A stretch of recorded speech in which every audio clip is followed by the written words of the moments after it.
इस वक्त लोकसभा में प्रधानमंत्री मोदी का अभिभाषण चल रहा है और जिसमें वो तमाम सारे विषयों को विस्तार से बता रहे हैं। और उसके थोड़ी देर पहले अभी रामदास अठावले जो कि राज्यसभा सांसद हैं, उन्होंने अपनी बात को काव्यात्मक अंदाज में किया, बताया लोगों को। उन्होंने राहुल गांधी का जवाब भी दिया और राहुल गांधी ने जो आरोप लगाए थे सरकार पे, उन्होंने इसको काफी मजाकिया अंदाज में बताया, जिसका पूरी लोकसभा में बैठे सभी माननीय सदस्यों ने लिया आनंद। आइए सुनते हैं रामदास अठावले को, जो कि अपनी एक अलग शैली के लिए खासा है मशहूर।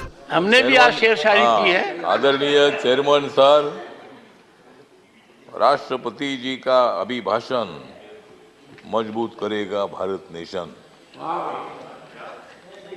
विरोध करना है कांग्रेस की फैशन, विरोध करना है कांग्रेस की फैशन, इसलिए मैं उनके विरोध में कर रहा हूं भाषण।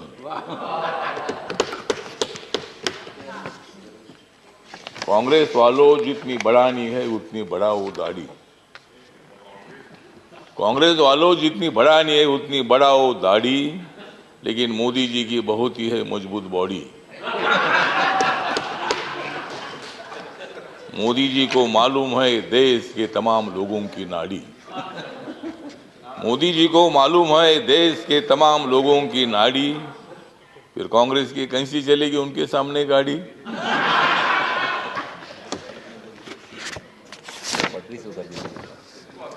मोदी जी आदमी है खास, मोदी जी आदमी है खास, इसलिए उनके साथ है रामदास। यस। मोदी जी को विकास की है आस, मोदी जी को विकास की है आस, इसलिए राजनीति में हो गए हैं पास। कांग्रेस वाले हमेशा मारते हैं भास, कांग्रेस वाले हमेशा मारते हैं भास, इसलिए राजनीति में हो रहे हैं नापास। तो आज यहाँ माननीय राष्ट्रपति के अभिभाषण पर चर्चा हो रही है और कांग्रेस वालों का और अपोजिशन का आभार व्यक्त करता हूँ कि मतलब वो रोज वेल में आ रहे थे।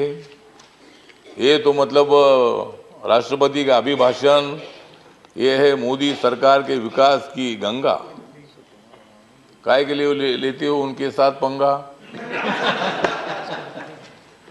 तो दंगा छोड़कर आपने इस चर्चा में भाग लिया, इसीलिए कांग्रेस पार्टी का मैं आभार व्यक्त करता हूं, अपोजिशन का आभार व्यक्त करता हूं और यही आशा व्यक्त करता हूं कि आप हमेशा उधर ही रहेंगे और हम इधर ही रहेंगे। तो मतलब आप टीका करने के लिए, क्रिटिसाइज करने के लिए आवश्यकता है तो राष्ट्रपति जी का अभिभाषण जो है पॉइंट टू पॉइंट था। सभापति महोदय, राष्ट्रपति जी ने दलित समाज है, आदिवासी समाज है, ओबीसी समाज है, अल्पसंख्यक है, जनरल कैटेगरी के लोग हैं। मोदी सरकार ने जनरल कैटेगरी के लोगों को 10% आरक्षण देने का निर्णय लिया।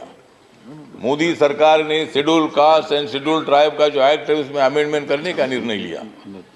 मोदी सरकार ने मतलब बाबा साहब अम्बेडकर जी का जो मेमोरियल है, कांग्रेस पार्टी ने तो बाबा साहब अम्बेडकर जी को 2 बार हराया था। बाबा साहब अम्बेडकर जी को लोकसभा में आने का मौका नहीं दिया था, लेकिन बाबा साहब अम्बेडकर जी का 125वां जन्म दिवस नरेंद्र मोदी जी ने बनाया। बाबा साहब अम्बेडकर जी का फोटो सेंट्रल हॉल में नहीं था, जब वीपी सिंह जी थे तब उन्होंने वो फोटो लगाया। कांग्रेस पार्टी को उसकी भी जानकारी तो नहीं थी कि भाई बाबा साहब का फोटो जी सेंट्रल हॉल में बैठकर बाबा साहब ने संविधान लिखा। ड्राफ्टिंग कमेटी के चेयरमैन के नाते रात रात जाकर 26 अलीपुर रोड में बाबा साहब अम्बेडकर काम करते रहे और मतलब ये काम जयराम रमेश जी, ये काम आपने करना चाहिए था, लेकिन हाँ ठीक है ना, आपने किया नहीं, बाबा साहब अम्बेडकर जी को संविधान सभा में आपने लाया, लेकिन उसके पहले 2 बार बाबा साहब को हराया। मुझे भी शिरडी में हराया, इसीलिए मैं छोड़कर इधर आ गया।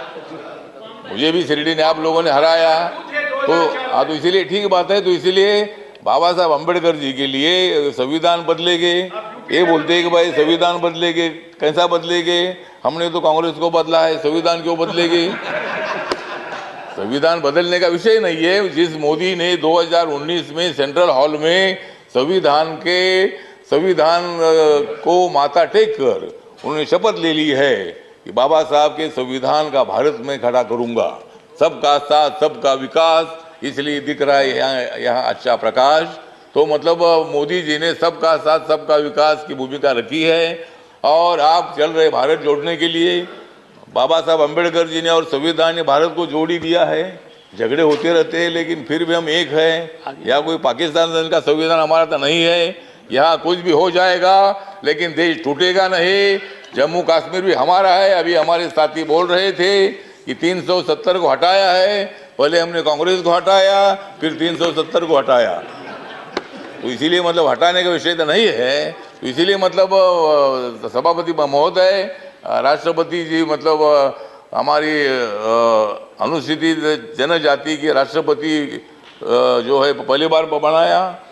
मतलब शेड्यूल कास्ट का जो राष्ट्रपति है नरेंद्र मोदी जी ने बनाया, आपको भी बनाया, मुझे भी बनाया।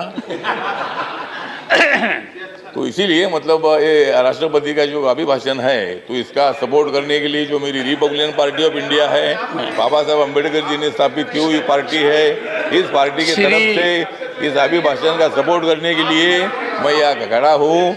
और सभी लोगों को मैं निवेदन करना चाहता हूँ, ये अभिभाषण जो है ये अभिभाषण देश के विकास को आगे ले जाने वाला है। हमारी सरकार आगे बढ़ रही है, सभी लोगों को लेकर आगे बढ़ रही है और भारत नरेंद्र मोदी ने जोड़ दिया है। आप लोगों को जोड़ने की आवश्यकता नहीं है। श्री अजीत कुमार